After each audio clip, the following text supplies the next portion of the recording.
This is for Cameron. Cam.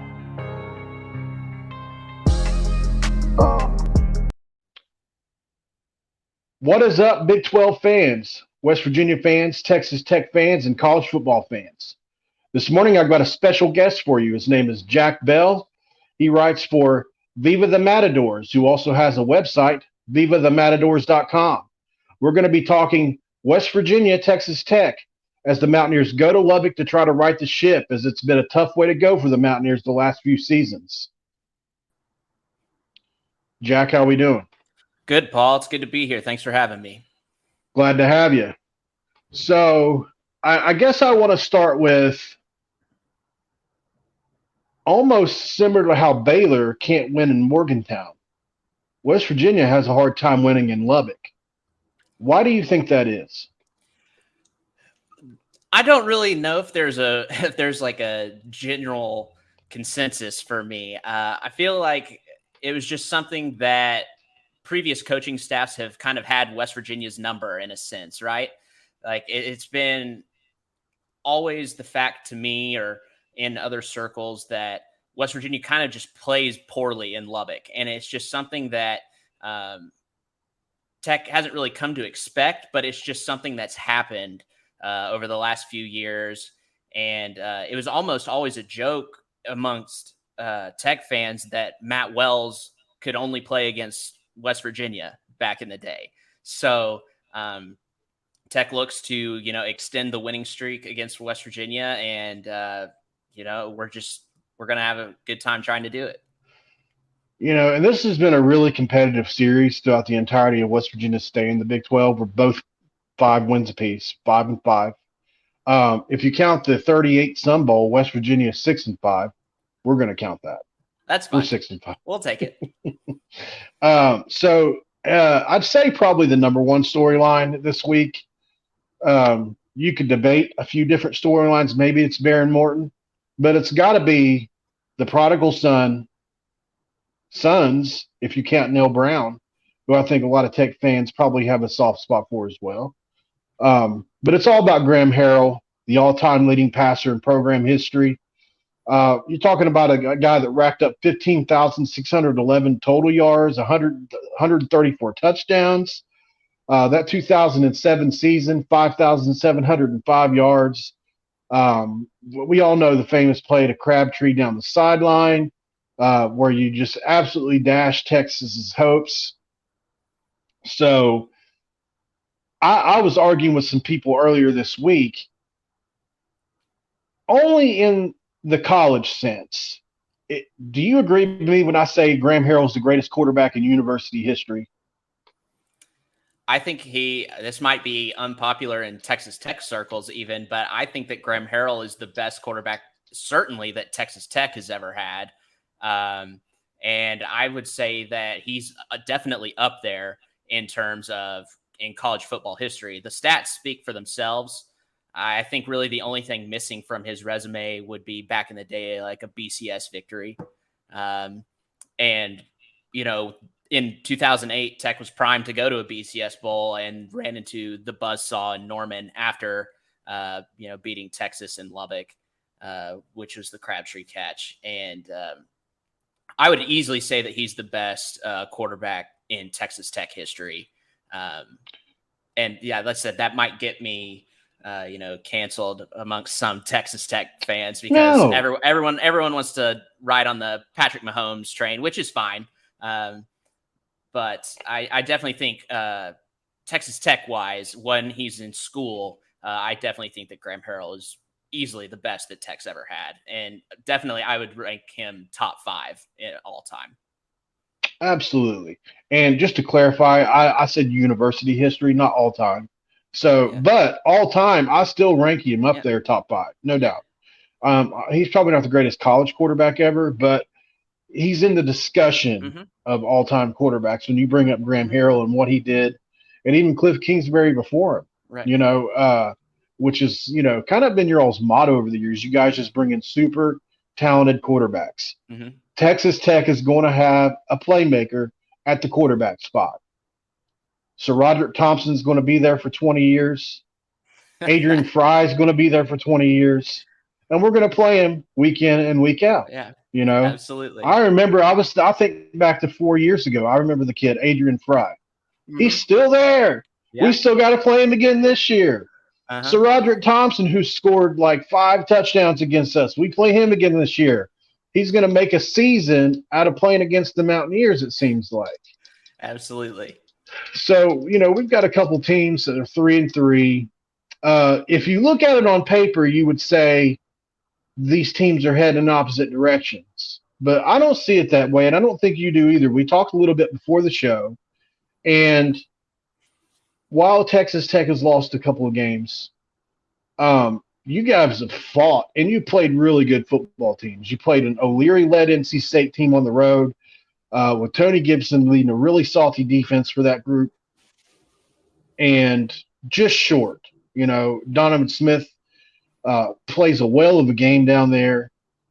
Then even more adversity comes. You guys play an Oklahoma State team who is at the time being talked about for a college football playoff spot, and you bring in this kid Baron Morton that few people that follow college sports had probably heard about at the time outside of Lubbock. And all he does is throws for over 330 yards and almost beats a really good Oklahoma State team. How do you feel the Texas Tech fans feel about the overall season so far?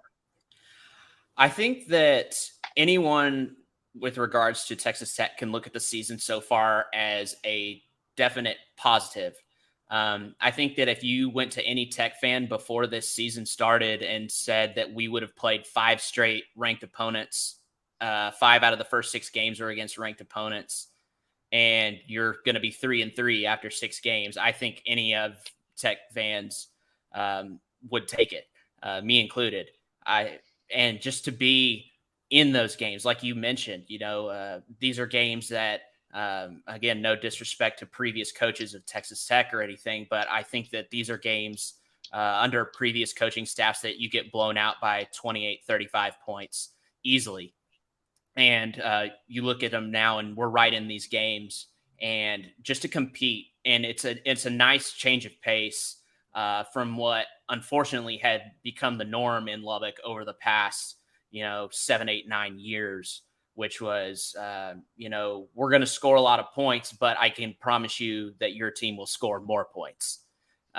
So it's a nice change of pace to actually be in these games and to really feel like you have a shot winning on the road, even at Kansas State, at Oklahoma State, at North Carolina State. All those are, like you mentioned, really salty teams. And just to feel like you were in those games as late as the fourth quarter in all of them, it's a really nice change of pace. And it's what has the vibe around this program so high in Lubbock right now.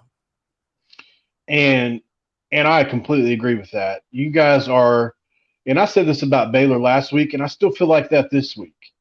At this point last week, I said Baylor was one of the best 2-loss teams in the country, and I really still feel that way. But Texas Tech really is one of the best 3-3 teams in the country. I think if you polled people nationally, and myself included, at this point, now we'll see after Saturday where I stand on this, but West Virginia is sitting as the 3-3 team that we are right now. I feel like we kind of backed into this 3-3, even to where you guys would look on paper, have lost a few games in a row and are 3-3. So I don't know, and maybe that's just the pessimist in me, being a Mountaineer fan. We could easily be 5-1. We've lost 2 games in overtime on pick sixes. We go to Pitt. We play a team that won the ACC last year, a really good football team. They bring in the kid from USC. Of course, Addison transfers out, but they still feel really good about that program and coming off that ACC championship, especially game 1, all of them believed it. And I think we got their best shot and they ours. We take them to overtime, and that's the same squad that almost beat Tennessee a couple weeks ago. Right. And then unfortunately, we're the first team to know that Kansas was good this year. Yes. And, Like you we all know, expected.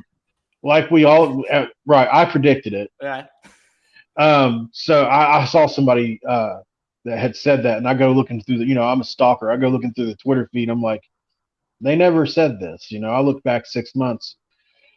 So, of course, we lose to Kansas at home in overtime, just a heartbreaker. And so I think now we realize that those teams are better than, well, in Kansas's case, a lot better football team than we thought at the time. At the time, it was, oh my God, we're losing it to the basement well over the last 15 years outside of an Orange Bowl.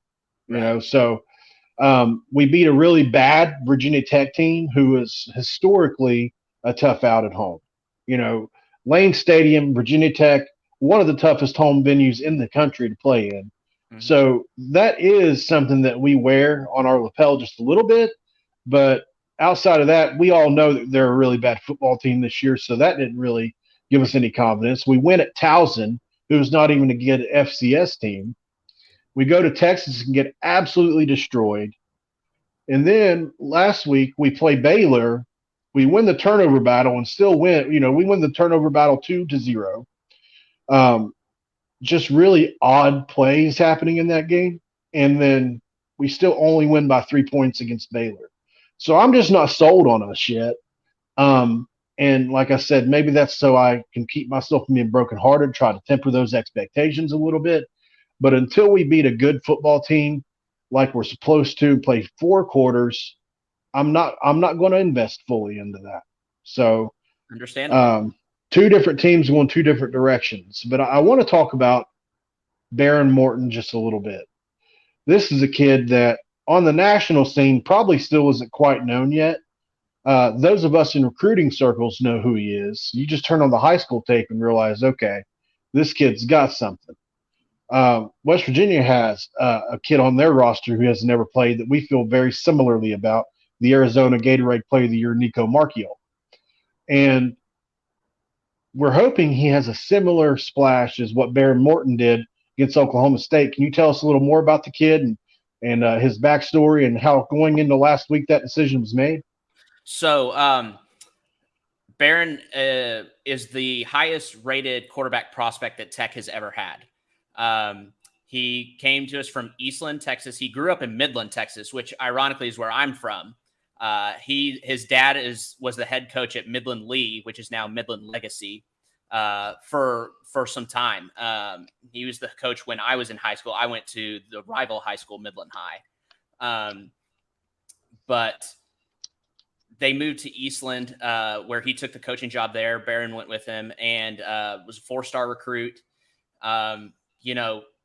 Like you said, jumps off the tape. He has elite arm strength. Elite arm strength.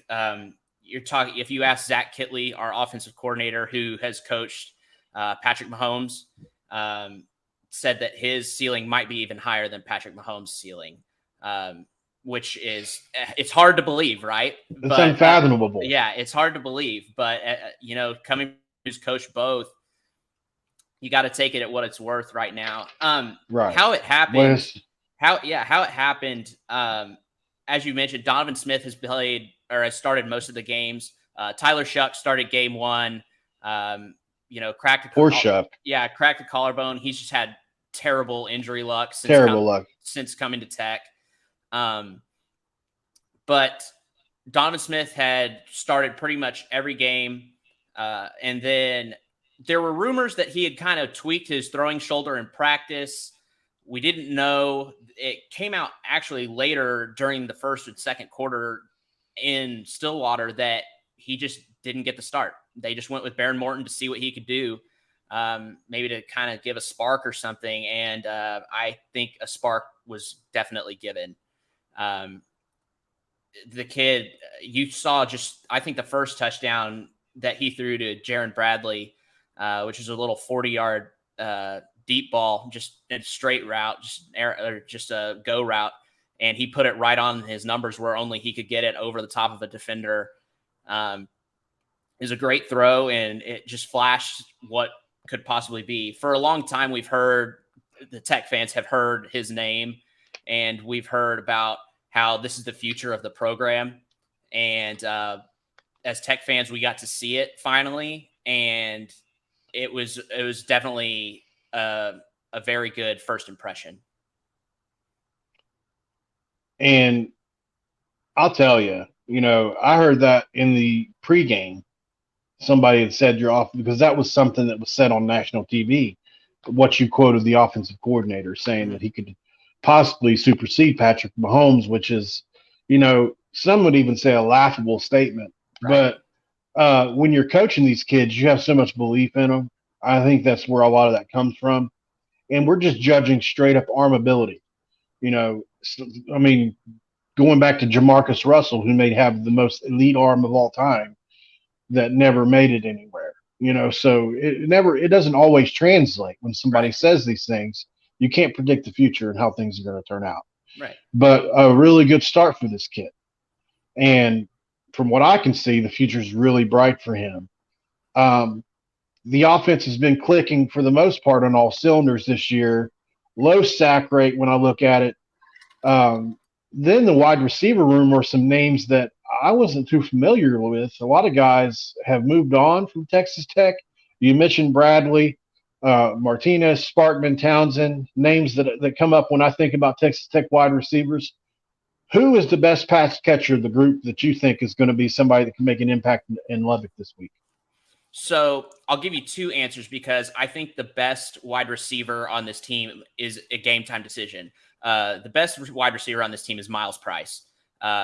From the Colony, which is Dallas-Fort Worth area. He's a team leader, has been stuck through Tech. He had offers to go other places to transfer with the coaching change, decided to stick it out. Miles Price is definitely the leader in the wide receiver room. He didn't play against Oklahoma State, and he's a game time decision against West Virginia this week in Lubbock. I think that if you had to go somewhere else, it'd be someone who else kind of plays in that inside receiver role. Xavier White is a huge target for quarterbacks. He kind of picked up the slack for Miles Price when he went down.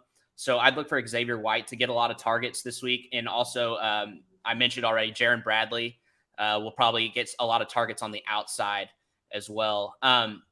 The thing about the Tech receivers is that as much as Miles Price has performed really well this season, there really hasn't been a solid outside receiver step up and take the bulk of the targets yet. And so that's kind of what we're looking for on the receiver aspect of things, is for someone on the outside that has that size that a lot of the Tech receivers have. A lot of these guys that are lining up on the outside are 6'4", 6'5" guys that are 220 pounds that, you would think if you just got the ball to them, they would go up and make a play for it. Right. So that's kind of still what we're looking for in terms of the outside receivers. And that offensive line has performed pretty well this year. Looking at Texas Tech, you guys rank top 40, top 50 in almost every offensive statistical category. Do you think the offensive line are the unsung heroes of this offense? Some names that I seem to remember are Rogers, Wright, Wilburn. Are those guys still the starters up there? Yes, they are. I think Weston Wright is a real unsung hero, just because he did miss a game earlier in the year, and I believe it was the NC State game. And that was the game where you saw the line kind of fall apart at times, a little suspect.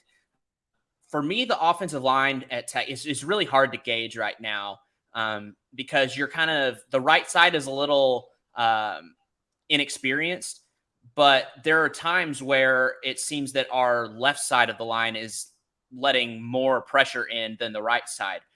It's a little Jekyll and Hyde almost, is how I would describe it. Because there have been times where, like you mentioned, the line has been the toast of the team. They've protected really well. But then there are times where you need to, get a first down on a 3, and they just can't run block to get it done. So Like I said, there's just it's Jekyll and Hyde for me, and it's very inconsistent. And I think that would be my biggest knock on the offensive line so far this year for Tech is that it's been super inconsistent. You just really don't know what you're going to get week to week.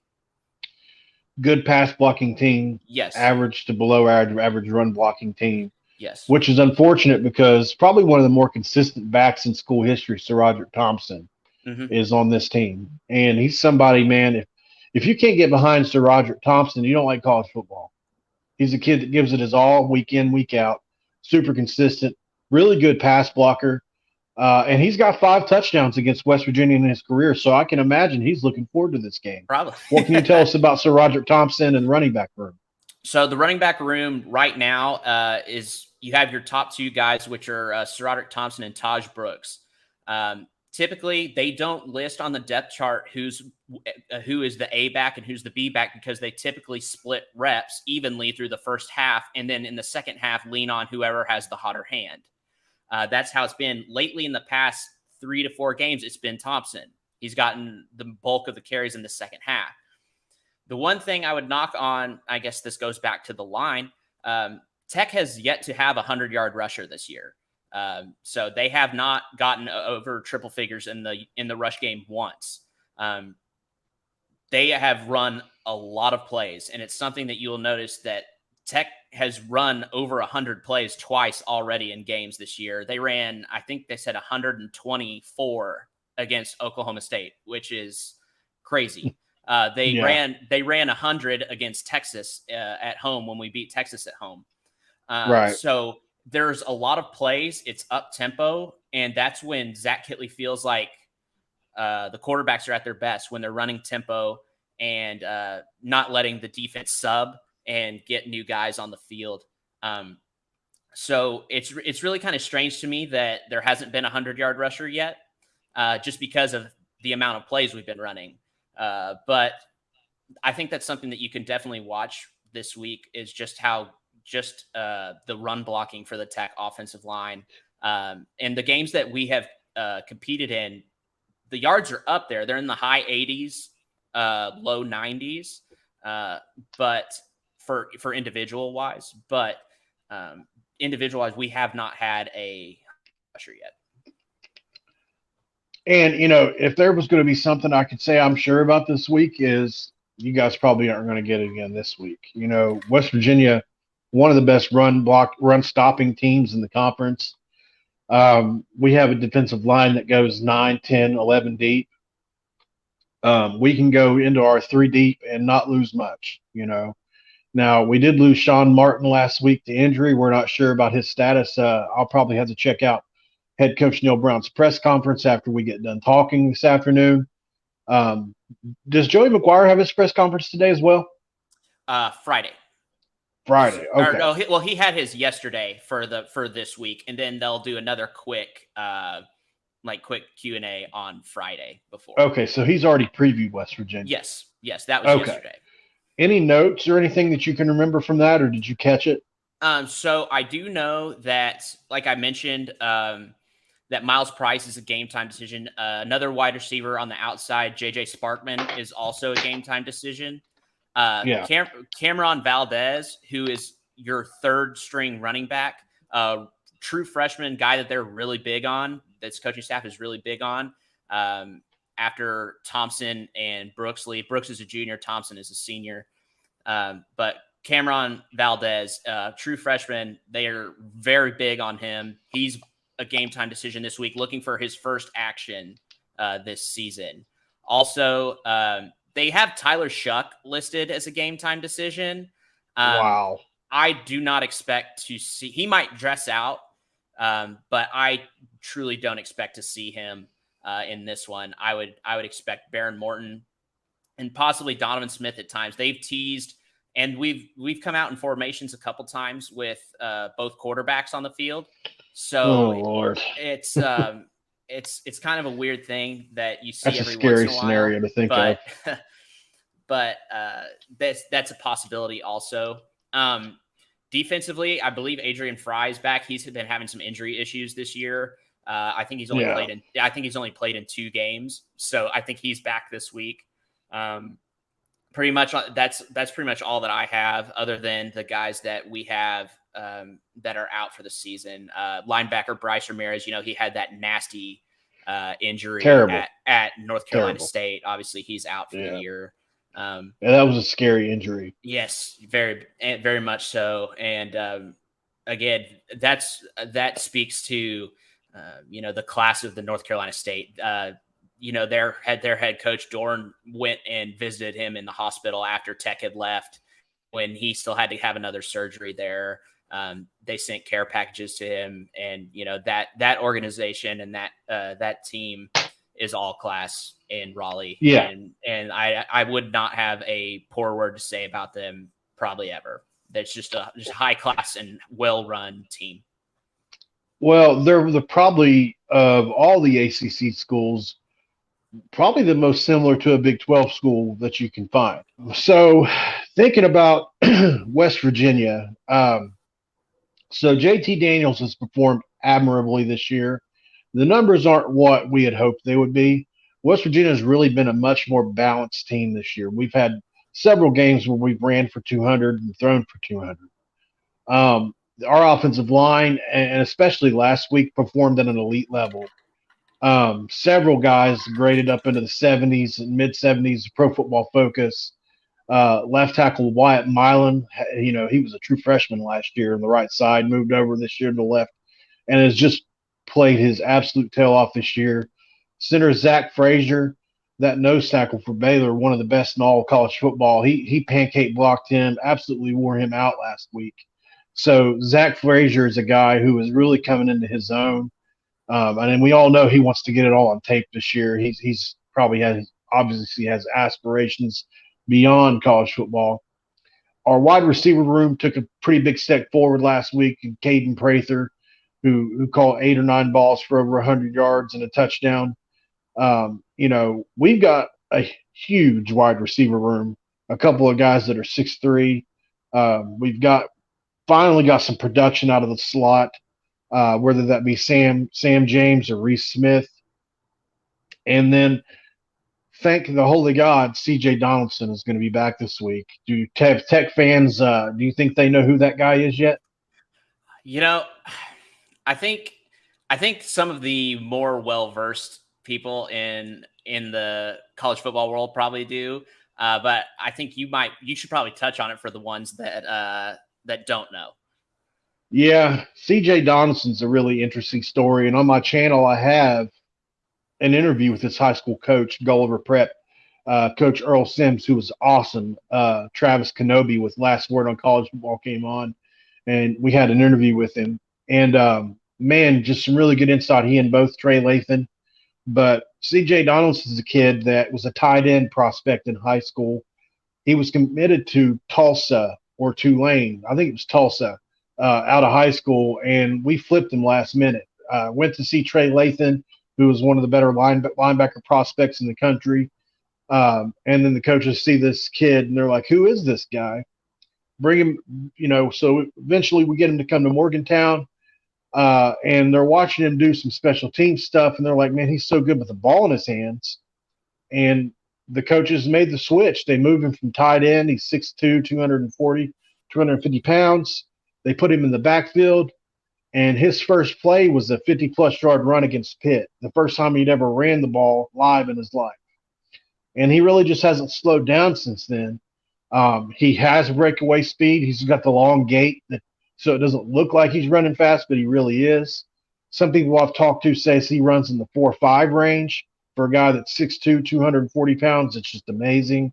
Yeah. People do not want to tackle this kid.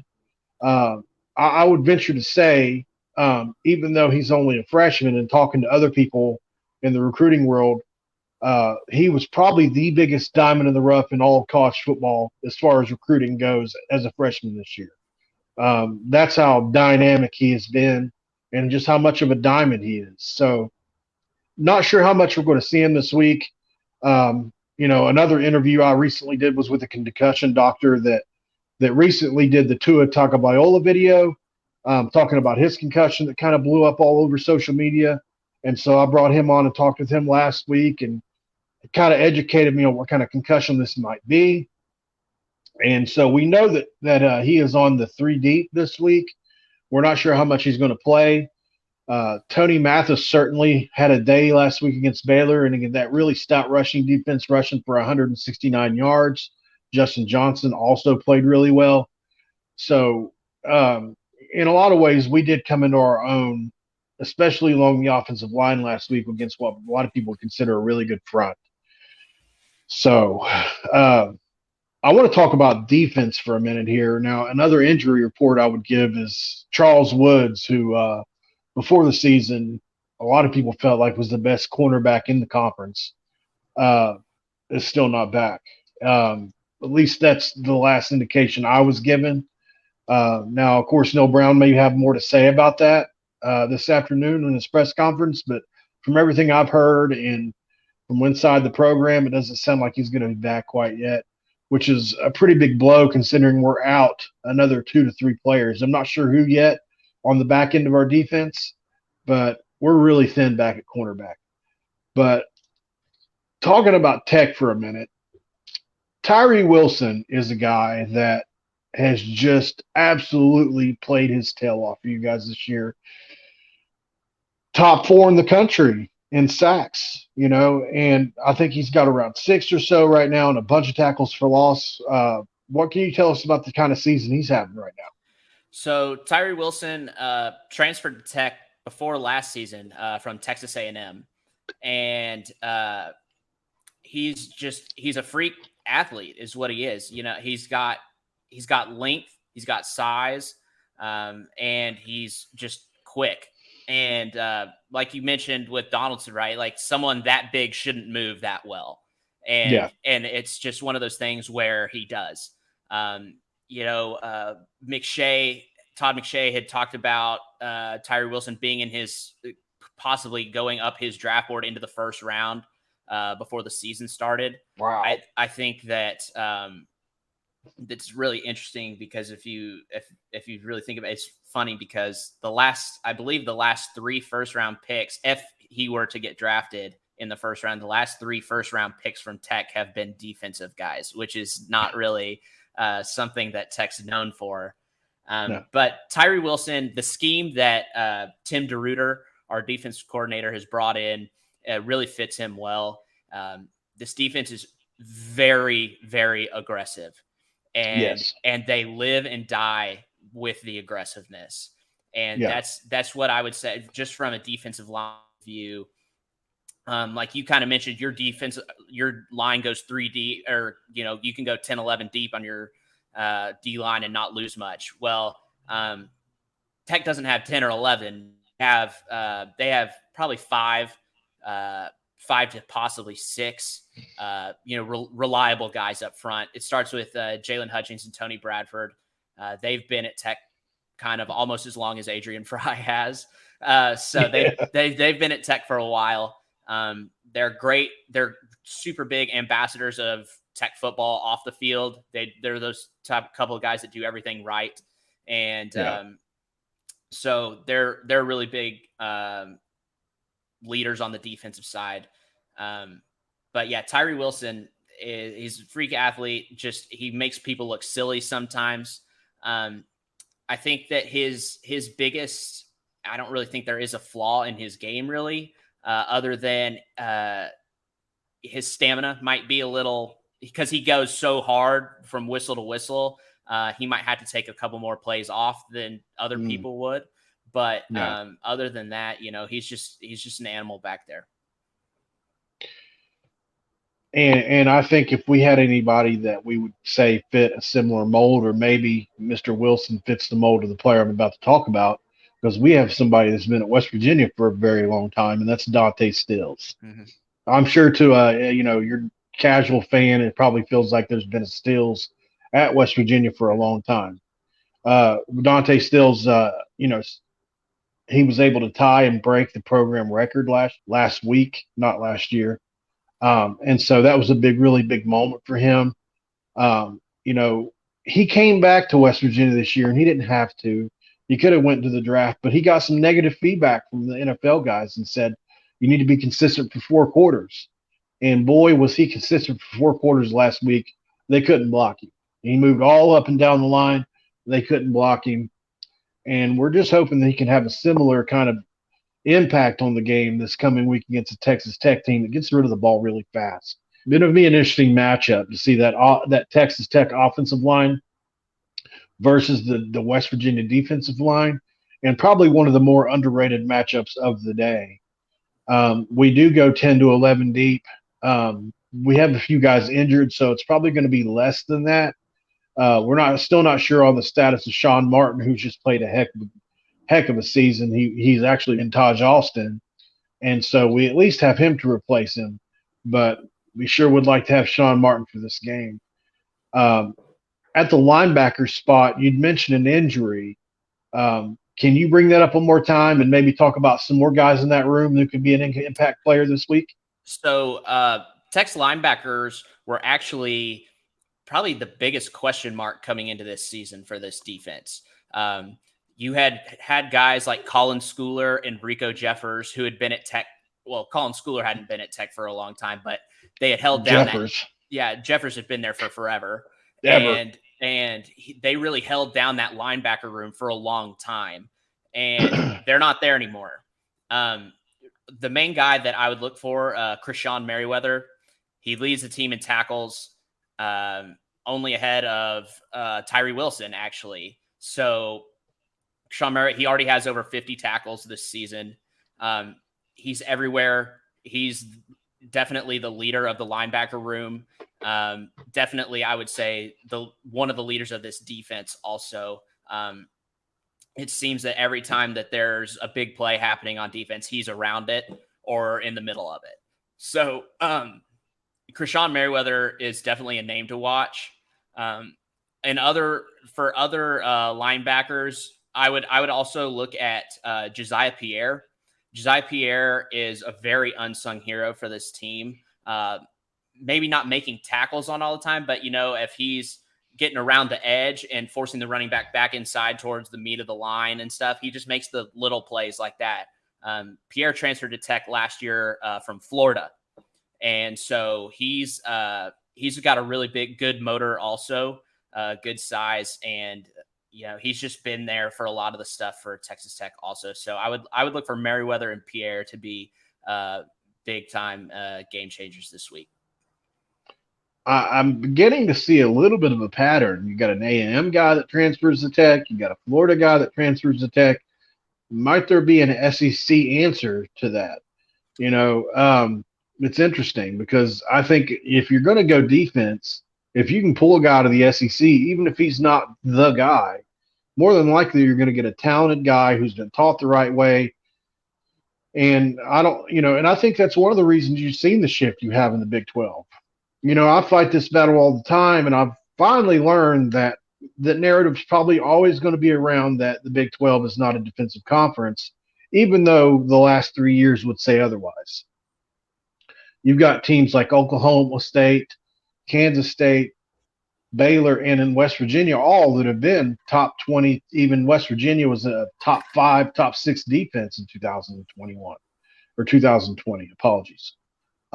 So the Big 12 plays defense. It's just that we also play offense, and our games can get up into the 40s like they have, or a game like you guys had last week that was 40s, 30s. So, it's one thing I like about watching the Big 12 anymore. You never know what you're going to get. Right. It's like a box of chocolates, as Forrest Gump would say. Mm-hmm. At the linebacker spot for the Mountaineers, you've got Lee Koba, who's man in the middle. He is a really interesting story as well. He started his career at Syracuse, highly rated guy. Some recruiting websites will say he was a 4-star recruit coming out of high school. He goes the community college route or the junior college route, and then, makes his way back to Morgantown a little bit more seasoned. And then, unfortunately for these guys, I think there was a confidence issue that happened. We also had former 5-star player Lance Dixon. He takes over at the left outside linebacker spot. We've got Jared Bartlett, who plays what was called our bandit spot, who's basically a pass rusher. He's like a tweener. And then we've had just a mixture of guys at the spear. But what happened was, so we played Pitt the first game of the year, and we have a pretty good game on defense. I don't think as fans, we didn't think that the back end of our defense is going to be as bad as it has been here recently, because they played pretty well in that Pitt game, decently well. It wasn't nothing that we were going to be scared of for the rest of the year. And then Lance Leipold happened. And so for those that don't know, Leipold and Kansas played an FCS team their first game of the year. And so what the consensus is now is that Leipold, what they were able to do was take the entire offseason, game plan for us in week 2, play the FCS opponent. They even played a completely different style of offense. They played a spread. If you go watch that game, they played a spread passing attack. They didn't even run this option game that they brought to the table. And so they unveiled a completely new offense against us in week 2. And if you go watch the Kansas and West Virginia tape, I've never seen our stunts and our back end, the stunt and the fits were completely off. And it was probably some of the worst I've ever seen. I'm talking about sometimes 2 and 3 gaps away from each other. It was really, really bad. And so I think our guys lost confidence, but they've gotten it back here recently and played a lot better. And I think it's just learning a new defense and being hit with something out of left field like that was just a bad combination, because Kansas put up 55 points on us. We just could not stop them. And so Blake Shapen had his way with us, over 300 yards in the first half last week. So we don't come into this game with a lot of confidence, especially at the linebacker spot. Pass coverage has not been good. The back end has been a mixed bag. We've had one guy that's played okay. We were told all off season long that the transfers that we got, even though they were FCS and Group of 5 guys, were supposed to be bigger, stronger, faster, fit the mold. The metrics are all good. And unfortunately, you can't tell fans something like that and then it not come to fruition, because that's been the opposite of what we've seen. And we're still not sure if it's upstairs an upstairs problem, or if it's a physical issue and you're just getting beat because you're physically outmanned. And we're still trying to figure some of this stuff out. How does Tech feel about the back end of their defense? So we have a lot of experience in our DBs. You have Malik Dunlap, who is a transfer from North Carolina State. You have Rashad Williams, who is a transfer from UCLA. And you have Marquise Waters, who plays what we call a star position, kind of a hybrid linebacker to safety position. He's a transfer from Duke. And, all these guys played at Tech last season, but they're really stepping up into their roles this year. Another guy who's a name that you'll hear quite frequently is Dadrian Taylor Demerson. He been at Tech for a couple years now. He's a very talented safety. And also another safety that's going to get some time in there is going to be Adrian Fry. Adrian Fry is he's going to be in between that safety and corner position. He's going to go back and forth just because our D coordinator, DeRuiter, he feels like he's so good that he can't keep him off the field. You got to have your playmakers on the field to make plays. And right. All those guys that I mentioned, I believe, other than Taylor Demerson, are all seniors in their COVID year. So all of these guys have a ton of experience comes to when it comes to the field time. Like I mentioned earlier, the one knock against this defense is just the ultra aggressiveness. And Tech has lived by it, and they've died by it so far this year. They're very susceptible to the big play. They over pursue a lot of the time. And the things that have worked against this Tech defense as a whole have been screenplays. The screenplay has been a huge knife in the back for this defense. The big play also susceptible. Some of these guys, at least early in the year, they've improved on it so far over the games that have happened. But in the first game, our DBs got caught looking in the backfield on play action quite a bit, and then got burned deep. And so that's happened a couple times. a not good stat, very interesting stat. I believe in every game since at least the Texas game, North Carolina State game, actually. So since our third game of the year, the opposing team's offense has scored in 3 plays or less on their opening drive in every single game.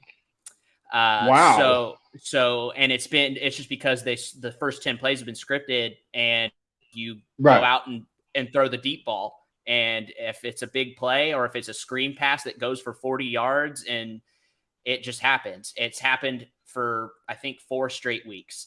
And Wow. it's something that I'm interested to see if it gets fixed. Because there have been times where Tech will get the ball first and go down and score and think, okay, we got this going, let's go. And then it's less than a minute, and the offense 3 plays is less than a minute. The offense is back on the field because the other team has already scored. And it's one of those things, like I said, they're living and dying by the aggressiveness, and it's the big play. And I think that's the one big Achilles heel for this defense is the big play. And they've given a lot of them up, and I would say that a lot of the touchdowns that they've given up early, especially, have been 40, 50-yard runs. Adrian Martinez scored on a 55-yard run. I saw that. Yeah, Kansas State or Oklahoma State had a couple plays of over 40 yards in that first drive against us, and so it's just crazy that it keeps happening.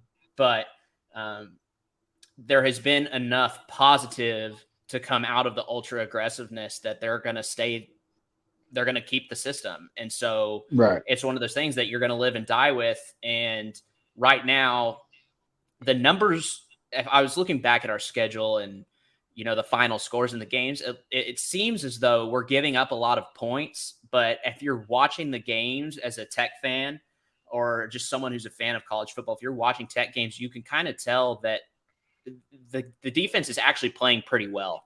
The points allowed doesn't really reflect it, and the stats really don't reflect it. But there are a lot of plays that are being made by the defense that weren't before. And again, like you mentioned, it's all due that we feel like to the culture and stuff that's changing in Lubbock. Absolutely.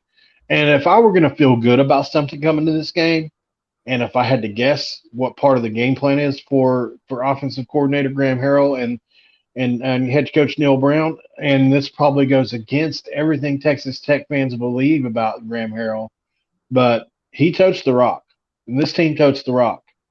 And we've got a stable running backs who we believe are top 3 in the conference.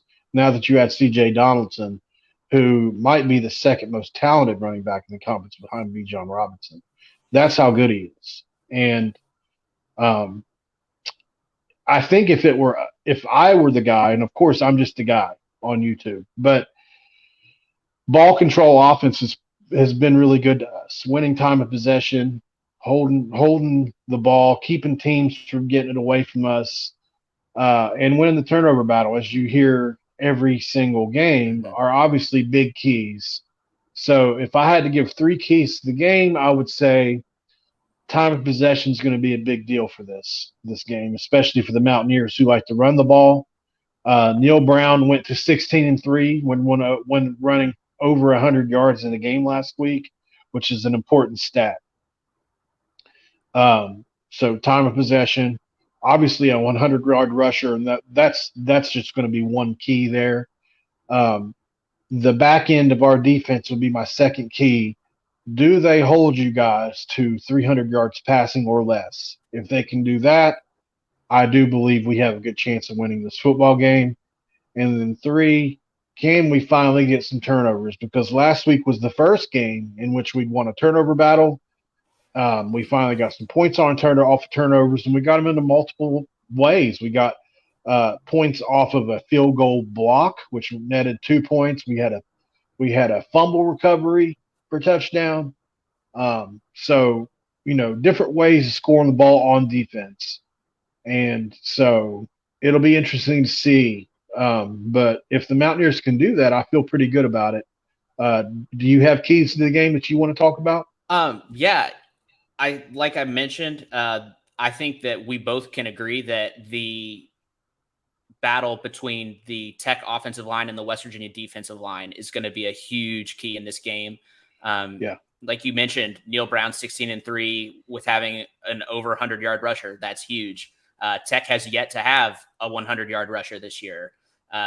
That's, I think, the running game, like we mentioned, right? Weirdly enough, that you have Graham Harrell calling plays and, back in Lubbock, and we're talking about the run game being keys to the game. But I would agree with that. I would look for something that you mentioned that really piqued my interest, is that a little bit of trouble defending the pass from the linebackers. And Tech has a stable of tight ends. And when I say stable, I mean we have a guy who's a senior, who's a starter, who's 6'4", 250, and our backup to him is 6'9", 260, and his backup is 6'8", 260. So and I thought Jason Morrow was big. Yeah. And so our tight end groom, Tech fans, and feel like that it's the most talented possibly in the country. We definitely like to think about it in the Big 12. And the one, I don't think I would call it an issue, but that's no good. But the targets to them have been kind of low. We heard all offseason that they were going to incorporate the tight ends quite a bit. And it's just really hasn't come to fruition just yet. I think the one game that it did, that you could really tell that they were making a concentrated effort to get the ball to the tight ends, was the Texas game. You had multiple tight ends with multiple catches in that game, and it was really a part of Texas's defensive game plan that they didn't really find because it hadn't been done before by our offense. And so I think for Tech to really thrive in the passing game, it's going to be quick passes to the tight ends. And if they're there, then I think they should utilize that. Yeah. Another thing that I would key on kind of is defensive scheme for Texas Tech. There have been times, and Tim DeRuyter has been not questioned, kind of called out, so to speak, in Tech circles for not really preparing, I guess, correctly would be a word to describe it. A lot of people felt like if Tech would have loaded up the line against Kansas State and made Adrian Martinez throw the ball deep, that Tech probably would have won that game in Manhattan. And there's a true belief. Wow. There's a true belief in Tech circles that was the case. There was a true belief about that last week, or I guess 2 weeks ago now, when Tech played Oklahoma State, that we didn't load the box enough for guys that really haven't been proven throwing deep, and letting our experienced defensive backs, use their experience to flourish.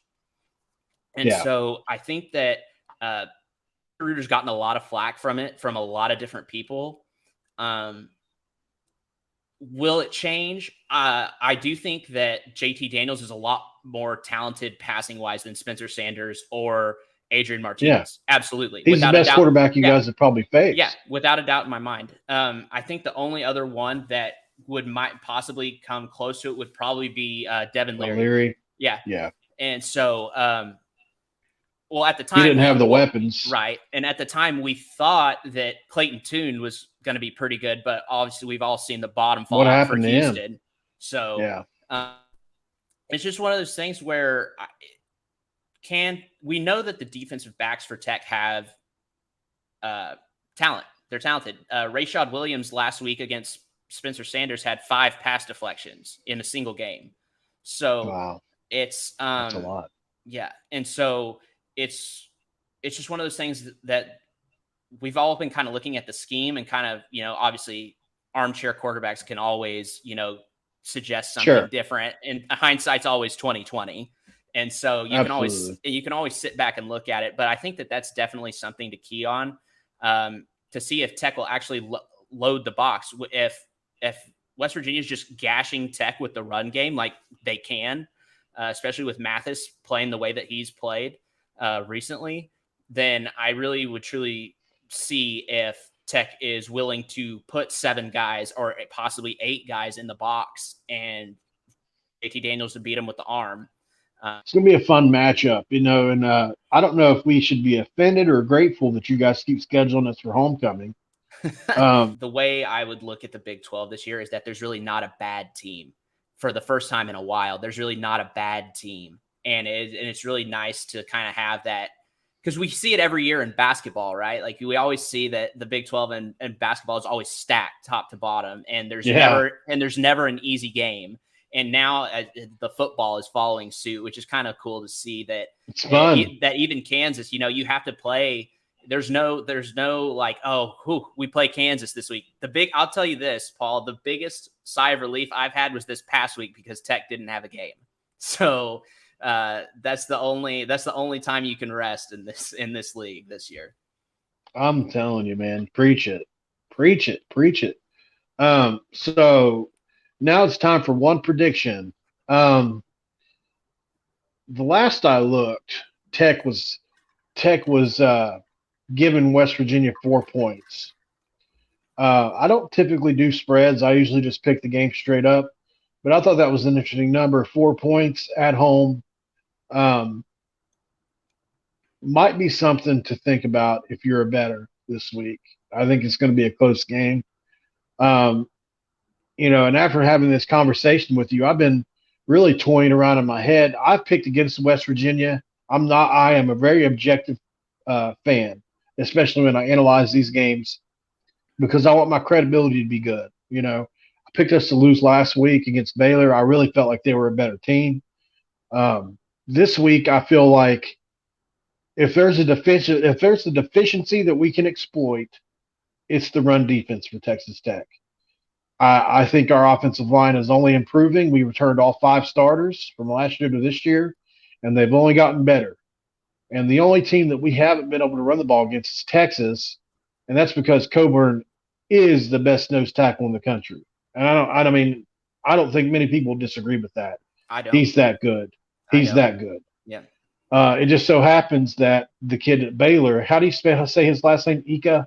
Yeah. You're right.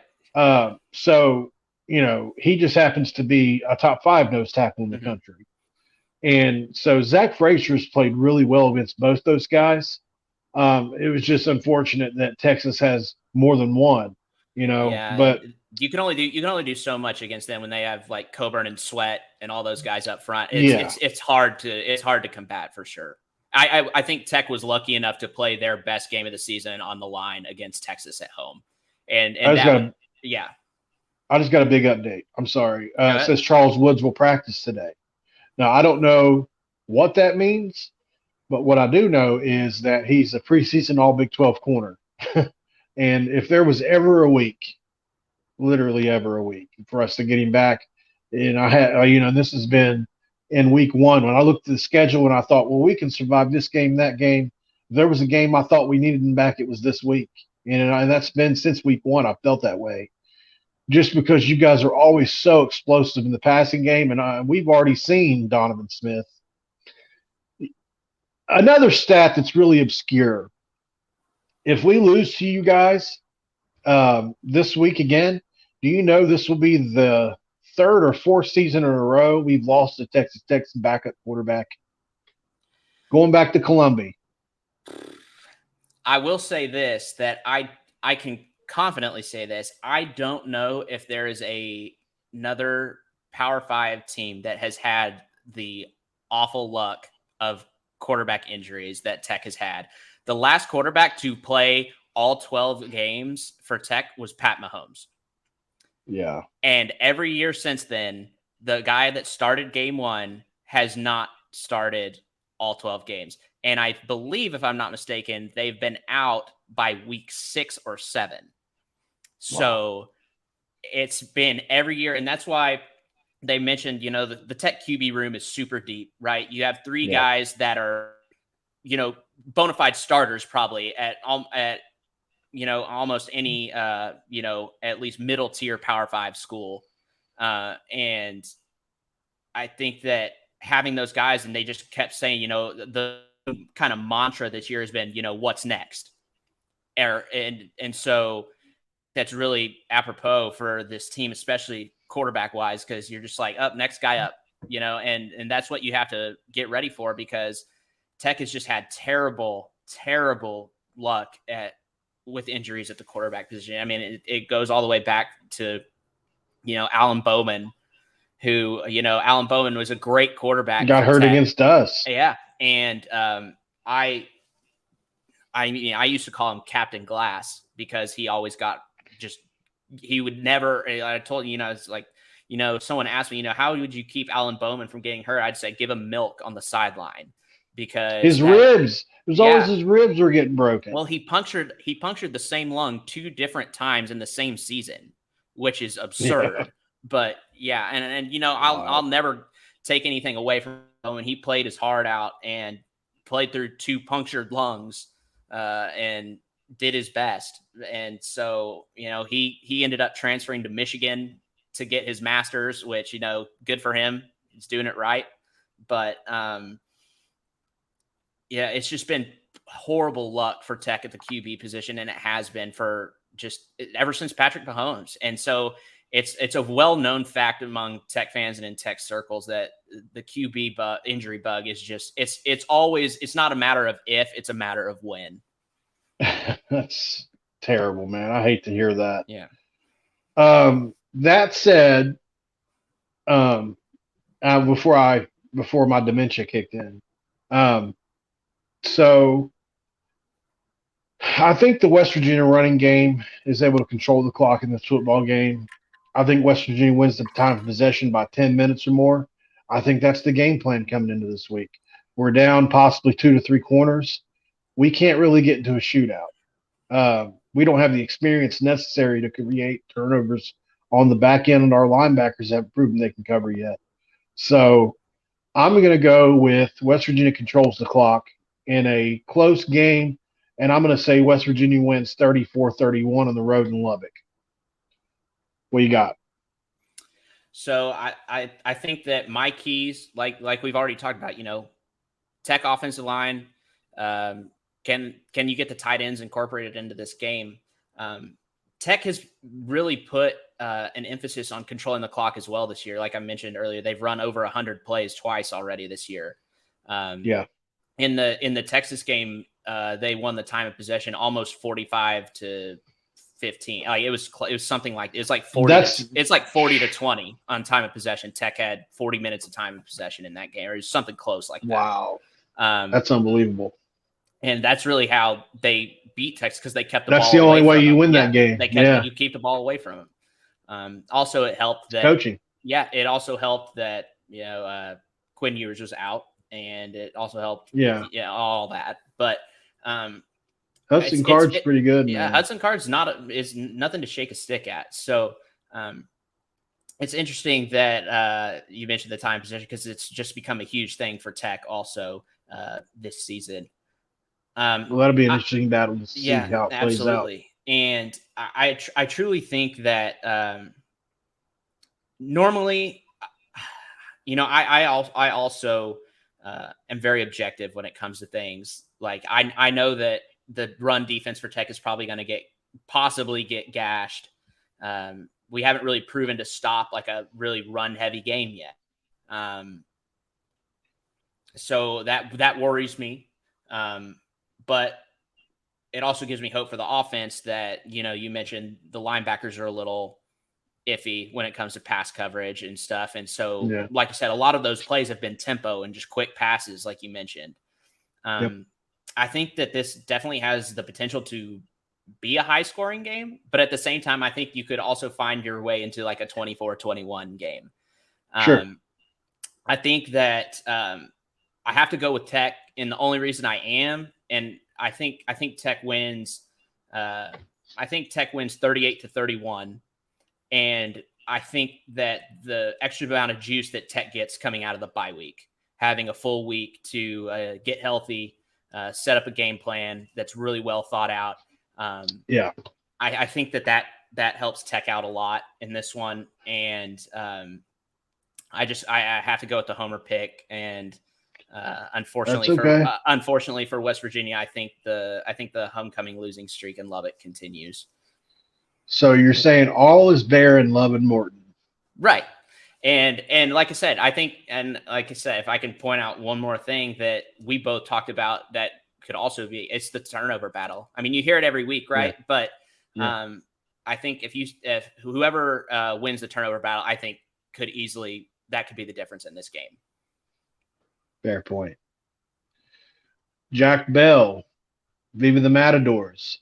Even though I've had it rolling across the screen for all of this hour and 8 minutes, there's Jack Bell Sports. There's Jack Bell at Jack Bell Sports and Viva the Matadors. Tell everybody wherever else they can check you out.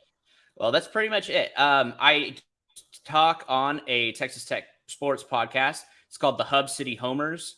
You can check us out at Homers Hub on Twitter. And that's a weekly podcast that me and my co-writers at Viva the Matadors put out once a week. And it'll probably get going to twice a week once basketball season kicks up. So we post once to twice a week there. And, they go anywhere from 35 minutes to about an hour, never more than an hour, but, right in that sweet spot. So, if you're on the drive to work, wherever, if you're just trying to check up on Tech sports or whatever, give us a try. Right. Absolutely. It's been great having you on, man. Extremely knowledgeable about the Tech program. I'm really glad that I have you as a contact now because I also cover basketball. Go over to his podcast right now if you guys can. Subscribe to that. Find him on Twitter. Subscribe to that. And if you're still watching at this point, you're pretty hardcore about it. Stop, hit a like on this video. Subscribe to this channel if you haven't already. Subscribe to the Voice of College Football. There'll be a video, some shorts from this conversation going up on that channel. And we really appreciate you guys for stopping in and listening to us blather on about West Virginia and Texas Tech. It's going to be a fun game in Lubbock this week. Let's hope the Mountaineers get off the snide.